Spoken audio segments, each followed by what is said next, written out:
이거는 폭락이냐, 대세 상승이냐, 부동산 투자 누구 말이 정답인가 관련된 내용 정리해 드려 보겠습니다. 자, 그 전에 두 가지 사례 한번 들려 드릴게요. 자, 영원한 상승은 없다. 가장 대표적으로 나타낼 수 있는 게 금 시세예요. 자, 여러분들 금 같은 경우는요, 뭐 절대 가치죠. 뭐 30년 전이든 100년 전이든 200년 전이든 금 시세는 변하지 않고 자신의 가치를 항상 유지해 왔던 절대 자산이에요. 자, 그 금 시세도 그래도 나름 변동이 많았는데, 자, 2008년 이후에, 자, 금 가격이 트라이 온스라고 이게 31g 정도 될 겁니다. 2008년에 705달러에서 1899달러, 무려 1900달러까지 수직 상승하게 됩니다. 자, 그 이후 여러분들 다 아시죠? 자, 금 시세는 미국 달러 시세하고 반비례 관계를 가지게 됩니다. 자, 금 시세가 떨어지게 되면은 달러 가치는 오르게 되고, 달러 가치가 떨어지면 금 시세는 반대로 오르게 되어 있습니다. 자, 그래서 이때 무슨 일이 있었냐? 미국 연방준비제도에서 자, 미국 경제를 부양하기 위해 자, 사상 최저금리에다가 양적 완화를 시행했죠. 양적 완화가 뭐죠? 자, 미국 연방준비제도에서 뭐 국채 등의 뭐 채권들을 다량으로 매입하면서 시중에 자금을 푸는 방식이에요. 자, 왜냐 금리 인하, 제로 금리가 되면 더 이상 낮출 수가 없으니까 뭐 일본 같은 경우는 완전 예외를 하고 마이너스 금리까지는 할 수는 없으니까 이런 방식으로 시중에 대량의 자금을 천문학적인 금액을 공급을 하면서 달러 가치가 떨어진 거예요. 자, 달러 가치가 떨어지니까 그에 반비례해서 금 시세가 이렇게 급등을 하게 됐는데, 자, 솔직히 이거 대부분의 사람들이면은 그럼 언젠간 다시 미국이 초저금리를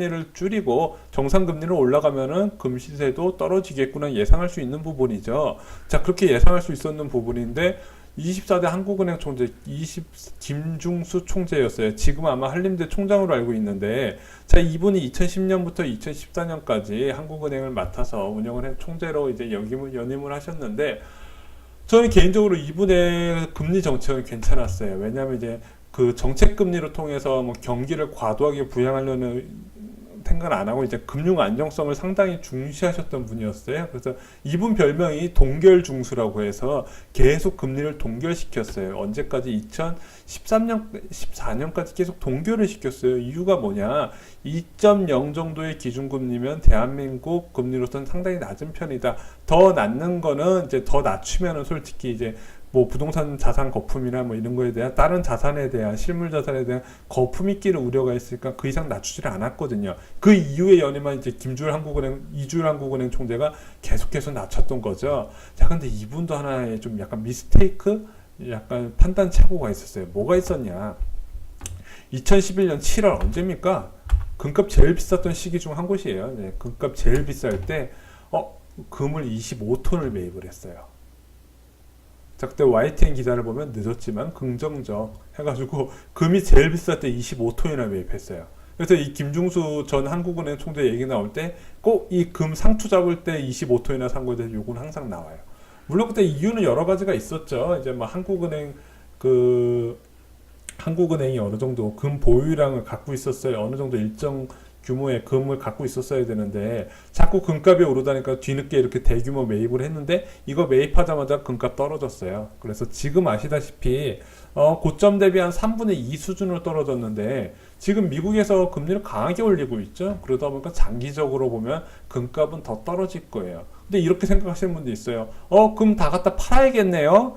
근데 이제 한국은 미국 금 시세를 따라가는 건 맞는데 또 환율도 같이 작용을 해요. 그렇다고 미국에서 달러 금리 싸졌다고 한국 금 시장 가보면 싸진 이유가 없는 게 달러 가치가 올랐다는 뜻이고 그건 당연히 원화 가치가 떨어졌기 때문에 우리가 사는 금 시세는 거의 비슷하답니다. 자, 아무튼 뭐 이런 식으로 해서 한 미스테이크가 있었는데, 야, 이 한국은행 솔직히 얼마나 천재들이 몰려 있습니까? 자, 여러분들 한국은행 다니시는 분들 얼마나 똑똑하겠습니까? 그런 분들도 이런 실수를 해요. 왜냐? 계속 금이 오를 것 같아서 나중에 못 살 것 같다는 압박감이 있었다는 거죠. 뭐 지금 지나고 봐서만 이렇게 했지만은, 근데 어느 정도 예상하시는 분이면 이게 달러 가치 당연히 정상금리로 돌아갈 것이고 정상금리로 돌아가면 금 시세가 떨어질 거라는 건 누구나 예상할 수 있는 부분이어서 굳이 전문가가 아니었다면 그 점은 좀 아쉬웠던 부분이죠.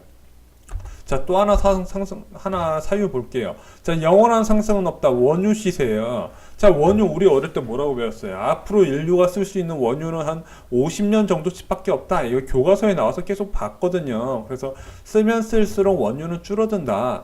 자, 그래서 2008년에 뉴욕발 금융위기 전과 후로 해서 항상 원유 가격은 이제 서부 텍사스유 기준으로 한 $100 전후로 갔죠.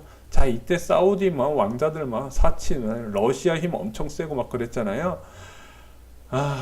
그리고 나서 원유 가격이 폭락을 하게 됩니다. 왜 폭락을 했을까요? 물론 이 시기에서는 중국발 경제 위기 이슈가 되면서 중국에서 세계 자원을 빨아들였던 중국에서 이제 수요를 좀 줄이니까 좀 그러다 보니까 가격이 좀 전반적인 원자재 가격이 좀 떨어지는 부분도 있었지만 가장 큰 이유는 이거였어요. 미국에서 세일 오일 생산량이 급증하면서 자, 그동안은 이제 이렇게 원유가 이렇게 땅속에 이렇게 모여 있으면 그걸 빨대를 똑 꼽아서 이렇게 뽑기만 하면 됐거든요. 근데 이런 세일 오일 같은 경우는 이런 식으로 넓게 퍼져 있습니다. 자, 그걸 굴착 기술로 해서 옆으로도 뚫어서 석유를 채취해가는 기술이죠. 당연히 정통 오일 채취 방식에 비해서는 비용은 많이 들어요. 그래서 이것도 사람마다 다른데 기술이 발달을 하면서 요 세일 오일 생산량이 급등을 하고 단가도 낮아지게 됐습니다. 자, 그러면서 앞으로 이제 오일 가격은 장기적으로 보면 오를 일밖에 없다. 이런 예상을 깨고 미국 세일 오일 생산량 급등에 따라서 원유 가격이 급락을 하게 됐죠. 얼마나 떨어졌습니까? 무려 $26까지 떨어졌어요. 자, 이때 어떤 일이 있었냐? 그 투자하시는 분들이 유주톤을 사다가 유주톤에다 석유를 가득 채워놨어요. 그리고 팔지도 않고 그냥 그대로 보관만 하고 있어요. 유주선이 왔다 갔다 하는 게 아니라 석유만 보관하고 있었어요. 이런 식으로 현물을 사서 그렇게 투자하는 사람이 있었어요. 지금 많이 올라서 $70대까지 갔지만 지금 자, 이때 셀가스가 폭락했을 때 아마 미국 셀 원유 생산량이 제가 알기로는 600에서 700만 배럴이었어요. 지금 1000만 배럴 넘어서 미국이 세계 원유 1위 생산 국가가 됐죠. 그리고 미국에서 자기네들 원유 생산이 많으니까 중동 지역에서 좀 발을 떼고 있어요. 자, 그런데 이게 계속 오를 수 있을까요? 다시 낮아질 가능성이 크다. 저는 이렇게 보고 있습니다. 왜냐? 셀가스는 미국뿐만 아니라 러시아하고 중국에서도 많이 매장돼 있어요. 그럼 이 기술만 전파되면 앞으로도 이 급등이 계속 유지하기는 힘들어요. 근데 이거 계속 오르긴 올랐잖아요. 왜 올랐냐? 인위적으로 오펙이라는 그 석유 채취하는 국가들 모임이 있는데 여기하고 러시아가 합작을 해가지고 석유 생산량을 좀 임의로 줄였어요. 그러면서 올랐는데 자, 오른 만큼 지금 미국에서 셀가스 증산을 하다 보니까 다시 떨어질 가능성이 크다. 자, 이 정도만 저희가 말씀을 드리겠습니다. 자, 결국에는 자, 수요와 공급의 법칙에 의해서 공급이 많아지니까 가격이 급락했던 대표적인 사례예요. 자, 금이나 원유나 자, 시간이 지나면 40년, 50년 뒤에 보면 분명히 물가 상승 대비 가격은 오를 거라고 누구나 예상할 수 있는 부분은 맞죠. 자, 이거에 감안하면 부동산이랑 유사한 면이 있어요. 하지만은 자, 지금 석유 가격 이때 지금 사놓고 나서 언젠가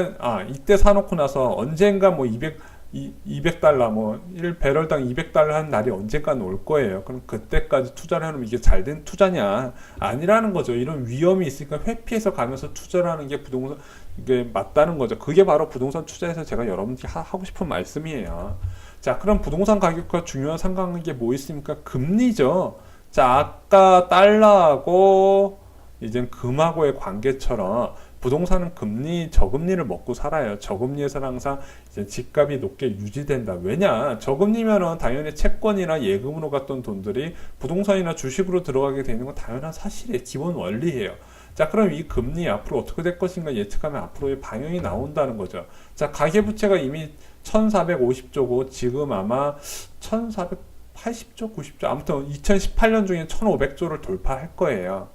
자, 그렇게 되면 앞으로 가계부채는 줄이려고 정부에서 노력을 할 수밖에 없고 지금 이미 그게 상당히 진행이 됐어요. 그래서 다주택자분들은 거의 대출을 못 받으신다고 보시면 돼요. 그래서 대출 끼고 집 사시는 분들은 지금 잘 없죠. 근데 전세 가격률이 자꾸 떨어지다 보니까 투자든 내 집 마련이든 자, 이제 문제가 될 수밖에 없다. 자, 그러면 앞으로 금리는 어떻게 될 것인가? 미국 금리 예상을 보면 이제 알 수가 있습니다. 2017년 말에 1.5%로 한국이랑 동률이었어요. 자, 2018년에 무려 3차례였다가 4차례로 바뀌었죠. 자, 지금 바뀐 이제 제롬 파월 의장이 약간 좀 매파적이에요. 자, 그래서 무려 4차례나 올려서 2.5%까지 올린다. 그리고 나서 내후년에는 3차례 더 올려서 3.25%를 맞추겠다. 자, 이거 4차례 올린다 그랬더니 이제 트럼프가 연준 의장을 좀 이제 뭐 비난하는 일도 있었는데 일단 이렇게 가는 거는 이미 결정이 난 거고 내년에도 3차례까지 올리게 됩니다. 자, 지금 한국은 1.5%에서 고정이 돼 있는데 미국이랑 이미 0.5% 차이 나죠. 그래서 다음 달에 금리를 올릴 가능성이 커요. 자, 그리고 나서 이제 11월에 다시 한번 올릴지 안 올릴지는 아직까지 모르겠지만 지금 경제 환경이 이제 자본 유출이나 환율 같은 걸 보면은 지금 계속 저 미국이 올리도록 냅둘 수 있는 상황은 아니에요. 지금 여러분도 좀 느끼시겠지만 그래서 한 차례에서 두 차례 인상할 가능성이 있고 2019년에도 만만치 않을 것이다. 지금 계속 미국이 강달러로 가고 있는 부분인데 트럼프가 원하든 원하지 않든 강달러로 가고 있는 부분이 있기 때문에 금리 인상 앞으로 외자 유출을 위하면 대한민국 자본을 위해 자본 보호를 위해서 자 금리 인상은 어느 정도 필연적이다. 미국 속도를 따라가진 않겠지만 그 상승 우상향 추이는 멈추지 않을 것이다. 이렇게 보는 겁니다. 자, 그리고 부동산 가격과 중요한 상관관계 또 하나 뭐 있습니까? 원유 가격을 떨어뜨렸던 공급 물량이죠. 최근 4년간 입주 물량을 보면은 자 이것이 빨간 것이 1년에 필요한 주택 수량이고 이런 나머지가 이제 수도권 지역의 주택 공급량입니다. 자 이거는 아파트 공급량이에요. 실제적으로 아파트 수요량 체크하면 훨씬 더 적겠죠. 그런 공급이 2012년부터 2015년까지 절대적으로 부족을 했어요. 자, 그러면서 전세 가격이 꾸준히 상승을 했죠. 전세 가격은 그 지역에 아파트의 공급이 적냐 부족하냐를 이제 많냐 적냐를 이제 가늠하는 지표인데 전세 가격이 계속 올랐다는 거는 부동산 경기가 안 좋으니까 집을 안 지었던 거죠. 그런데 이제 이 반대 현상이 나타난 거예요. 자, 지금 2018년인데 처음으로 수도권 지역에 수요 대비 아파트 공급량이 훨씬 많아요. 자, 이걸 한 5만에서 7만 정도라고 보는데 아파트만 5만에서 7만이죠. 자, 뭐 빌라나 뭐 타운하우스나 이제 다가구 그리고 주택 같은 공급량은 오피스텔 같은 거 공급량 이제 제외하고 말씀드리는 거예요. 실제적으로 더 많이 남을 거라는 거죠. 자, 이게 공급이 언제부터 7월부터 많이 몰려 있다. 근데 2019년에 딱 맞네요. 이제부터는 딱 맞는 게 아닌가요? 제가 말씀드렸죠. 이 빨간색은 주택 수요량인지 아파트 수요량은 아니에요. 아파트 수요량은 여전히 많아질 것이고 앞으로도 더 많아질 거예요. 그리고 점점 서울 지역과 출퇴근 지역이 좋은 용이한 지역의 공급 물량이 더 늘어날 가능성이 큽니다. 왜냐? 그동안 이제 부동산 경기가 안 좋았을 때는 재건축이나 재개발을 진행을 못 하다가 이제 열심히 진행하고 있잖아요. 자, 재개발이나 재건축 쪽은 무조건 지금 팔아야 돼요. 예, 무조건 지금 분양해야 돼요. 자, 그렇게 분양하다 보니까 앞으로 공급은 계속 늘어날 것이다. 그러면은 공급에 의해서 가격은 하락할 수밖에 없는 구조다. 뭐 서울은 뭐 공급할 수 없어서 가격이 뭐 공급이 제한되기 때문에 가격이 오를 수밖에 없다. 다 개소리인 거 아시죠? 왜냐면 공급이 늘어나면은 서울 지역 공급도 앞으로 더 많이 늘어날 것이다. 많이 남았다니까요. 지금 여러분들 시간 만나시죠? 올 겨울만 되면 전혀 다른 기사를 보시게 될 겁니다. 자, 그럼 아파트 거래량 보면은 06년도, 07년도 집값 제일 비쌀 때였잖아요. 특히 06년도 집값 급등 시기였잖아요. 자, 18,000 서울 아파트 거래량 보면 18만 건, 8만 8천 건, 8만 8천 건, 09년까지 10만 건까지 유지되다가 2010년부터 6만 건으로 뚝 떨어집니다. 6만 6천, 8만 6만 건으로 해서 2012년이나 2013년 초가 집값이 가장 저렴했어요. 자, 그 시기가 솔직히 이때 아파트 가격이 어땠나요? 굉장히 비쌌죠. 그래서 거의 뭐 이때 아파트 사신 분들은 상투다. 근데 이 아파트 가지셨던 분이 지금까지 아파트를 가지고 계신다면 수익이 났어요. 그래서 대세 상승을 주장하시는 분들이 주장이 뭐 거짓은 아니에요. 뭐 그분들도 다 어느 정도 일리를 갖고 시중에 있는 부동자금까지 다 감안해서 투자를 권유하신 걸 알고 유튜브에 그런 강의가 보통 부동산 강의는 10명 중 8명은 대세 상승이니까 언제 사나도 오르니까 사놔라 이렇게 말씀하시는 분들이 많아요.